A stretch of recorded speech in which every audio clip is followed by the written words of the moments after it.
आकाशवाणी लखनऊ से प्रस्तुत हैं प्रादेशिक समाचार।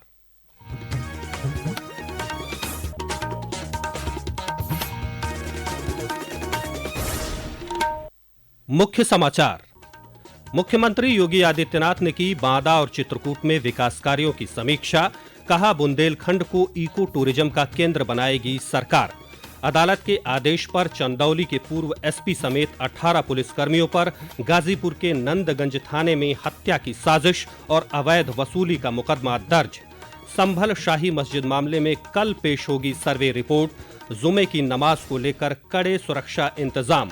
और सैयद मोदी अंतर्राष्ट्रीय बैडमिंटन चैंपियनशिप में पीवी सिंधु और लक्ष्य सेन ने क्वार्टर फाइनल में बनाई जगह। तनिषा क्रेस्टो और अश्विनी पोनप्पा की जोड़ी भी अगले दौर में पहुंची। नमस्कार, प्रदेश के समाचारों के साथ मैं राघवेंद्र त्रिपाठी। और अब समाचार विस्तार से।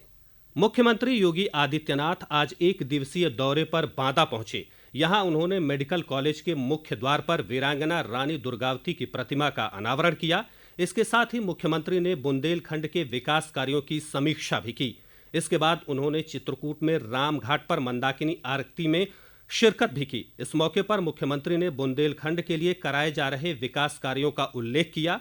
श्री योगी ने कहा कि प्रदेश सरकार बुंदेलखंड के आध्यात्मिक और धार्मिक पर्यटन को बढ़ावा देने के साथ इको टूरिज्म को भी विकसित कर रही है। यहाँ पर बुंदेलखंड एक्सप्रेसवे का लिंक एक्सप्रेसवे के लिए हम लोगों ने 1300 करोड़ रुपए सैंक्शन किए हैं और वह कार्य युद्ध स्तर पर चल रहा है। जमीन अधिग्रहण की कार्रवाई चल रही है। आध्यात्मिक और धार्मिक पर्यटन के साथ साथ यहाँ के इको टूरिज्म के लिए एक बेहतरीन सेंटर के रूप में इसको हम विकसित कर सके, इसके लिए रानीपुर का टाइगर रिजर्व को भी हम अच्छे ढंग से आगे बढ़ाना चाहते हैं। आज जब मैं यहाँ पे चित्रकूट आ रहा था तो मैं देख रहा था मंदाकिनी नदी में एक सामान्य पुल है, बहुत पुराना है। मैंने उसके लिए एक नया पुल भी स्वीकृत करने की घोषणा की है कि यहाँ पे एक नया पुल बनना चाहिए जिससे चित्रकूट की कनेक्टिविटी को और बेहतर किया जा सके। केंद्रीय कृषि मंत्री शिवराज सिंह चौहान ने वाराणसी में आयोजित 13वें राष्ट्रीय बीज सम्मेलन का वर्चुअली उद्घाटन किया। इस 3 दिवसीय सम्मेलन में 700 से अधिक लोग हिस्सा ले रहे हैं, जिनमें विशेषज्ञ, नीति निर्माता, उद्योग जगत के नेता, शोधकर्ता और किसान शामिल हैं। सम्मेलन में बीज क्षेत्र से जुड़े प्रमुख मुद्दों और प्रगति पर चर्चा की जाएगी। कार्यक्रम को संबोधित करते हुए केंद्रीय कृषि मंत्री ने वैश्विक बीज क्षेत्र में भारत की बढ़ती भूमिका की चर्चा की।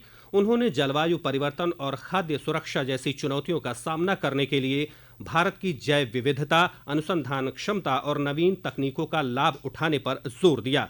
उद्घाटन समारोह में प्रदेश के कृषि मंत्री सूर्य प्रताप शाही भी मौजूद रहे। सीजेएम कोर्ट के आदेश पर गाजीपुर के नंदगंज थाने में चंदौली के तत्कालीन एसपी अमित कुमार द्वितीय सहित 18 पुलिसकर्मियों पर हत्या की साजिश और अवैध वसूली का मुकदमा दर्ज किया गया है। चंदौली जिले से संबंधित इन पुलिसकर्मियों पर अनिल कुमार सिंह ने मुकदमा दर्ज कराया था, जिसके बाद कोर्ट ने आरोपियों पर एफआईआर दर्ज करने का आदेश दिया था।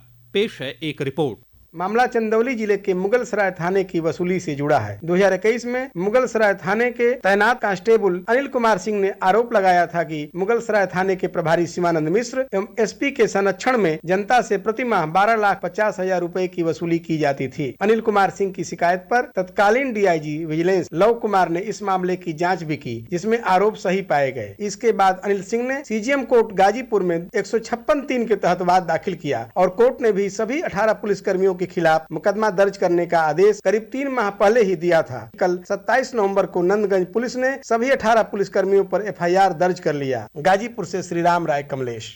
संभल मामले में कल जिला न्यायालय चंदौसी में वादी पक्ष सर्वे रिपोर्ट पेश करेगा, जिसको लेकर कड़े सुरक्षा इंतजाम किए गए हैं। इसमें पुलिस, पीएसी और रैपिड एक्शन फोर्स के जवानों के साथ ही प्रशासन के अधिकारी मौजूद रहेंगे। इसके अलावा पूरे क्षेत्र की निगरानी ड्रोन कैमरों से की जाएगी।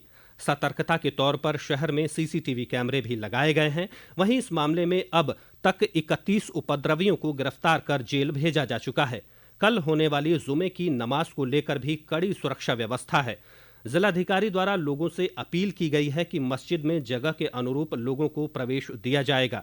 मस्जिद के सदर ने भी लोगों से भीड़ इकट्ठा न करने और शांति बनाए रखने की अपील की है। नई दिल्ली के भारत मंडपम में आयोजित अंतर्राष्ट्रीय व्यापार मेले में उत्तर प्रदेश पवेलियन को गोल्ड मेडल से नवाजा गया है। यूपी पवेलियन में 120 से अधिक स्टॉल लगाए गए थे, जहां 3 लाख से अधिक लोग पहुंचे और B2B और B2C संपर्कों के माध्यम से व्यापारियों को करोड़ों के ऑर्डर मिले। मेले के समापन में पहुंचे प्रदेश के सूक्ष्म, लघु एवं मध्यम उद्योग मंत्री राकेश सचान ने कहा कि ऐसे मंच हमारे कारीगरों और उद्यमियों को अपनी प्रतिभा और कौशल को दुनिया के सामने लाने का अवसर प्रदान करते हैं। यह उत्तर प्रदेश के विकास की दिशा में एक महत्वपूर्ण कदम है। यह समाचार आप आकाशवाणी लखनऊ से सुन रहे हैं। ताज़ा समाचार जानने के लिए आप हमारी वेबसाइट newsonair.gov.in पर लॉगिन कर सकते हैं।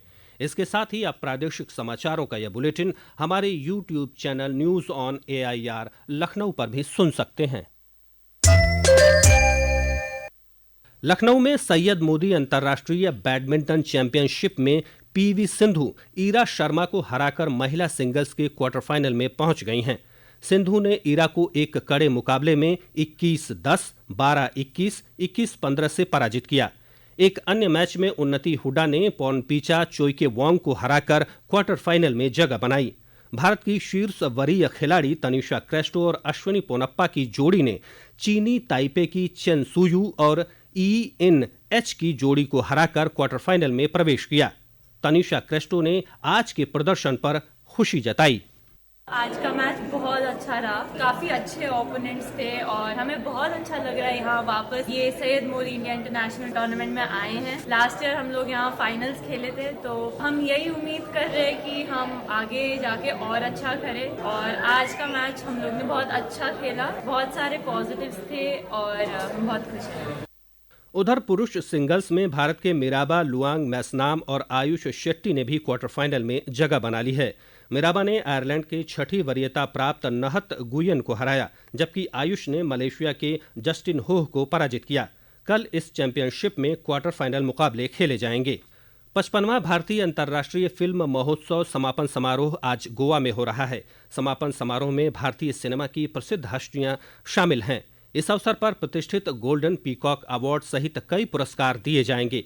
इन पुरस्कारों की प्रतिस्पर्धा में भारत की 3 फिल्मों सहित 15 फिल्में शामिल हैं। 9 दिन के इस फिल्मोत्सव में कई सांस्कृतिक और संगीत कार्यक्रम आयोजित किए गए थे। साथ ही विभिन्न भाषाओं और शैलियों की करीब 180 फिल्में दिखाई गईं। संगम नगरी प्रयागराज में महाकुंभ को लेकर तैयारियां तेजी से पूरी की जा रही हैं। प्रयागराज के महापौर गणेश केसरवानी ने बताया कि महाकुंभ के ऐतिहासिक आयोजन को लेकर शहर तैयार हो रहा है। शहर के सौंदर्यीकरण के साथ मेला क्षेत्र को भी विशेष सुविधाओं से लैस किया जा रहा है। उन्होंने बताया कि इस बार महाकुंभ में बुनियादी सुविधाओं के साथ पौराणिक पहलुओं को लेकर विशेष तैयारी की गई है।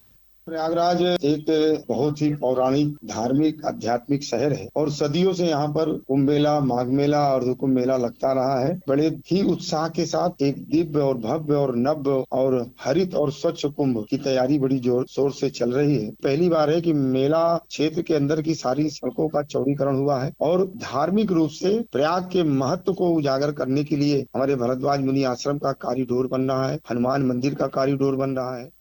सूचना एवं प्रसारण मंत्रालय के पत्र सूचना कार्यालय लखनऊ ने क्रिएट इन इंडिया चैलेंज के सीजन 1 वेब्स के बारे में जागरूकता बढ़ाने के लिए एक वर्कशॉप का आयोजन किया। लखनऊ विश्वविद्यालय के पत्रकारिता विभाग में आयोजित इस वर्कशॉप में विद्यार्थियों को जानकारी दी गई कि वेब्स का आयोजन 5 फरवरी से 9 फरवरी 2025 तक नई दिल्ली के भारत मंडपम में किया जाएगा। कार्यक्रम को संबोधित करते हुए पत्र सूचना कार्यालय लखनऊ के निदेशक मनोज कुमार वर्मा ने कहा कि वेब्स 2025 युवाओं के लिए एक बड़ा अवसर है, जिसमें आय बढ़ाने के साथ ही रचनात्मकता और नवाचार के अनगिनत अवसर मौजूद हैं। और अंत में मुख्य समाचार एक बार फिर।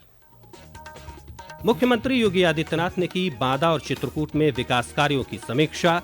कहा, बुंदेलखंड को इको टूरिज्म का केंद्र बनाएगी सरकार। अदालत के आदेश पर चंदौली के पूर्व एसपी समेत 18 पुलिसकर्मियों पर गाजीपुर के नंदगंज थाने में हत्या की साजिश और अवैध वसूली का मुकदमा दर्ज। संभल शाही मस्जिद मामले में कल पेश होगी सर्वे रिपोर्ट। जुमे की नमाज को लेकर कड़े सुरक्षा इंतजाम। और सैयद मोदी अंतर्राष्ट्रीय बैडमिंटन चैंपियनशिप में PV सिंधु और लक्ष्य सेन ने क्वार्टर फाइनल में बनाई जगह। तनिषा क्रेस्टो और अश्विनी पोनप्पा की जोड़ी भी अगले दौर में पहुंची। इसी के साथ प्रादेशिक समाचारों का बुलेटिन समाप्त होता है। नमस्कार।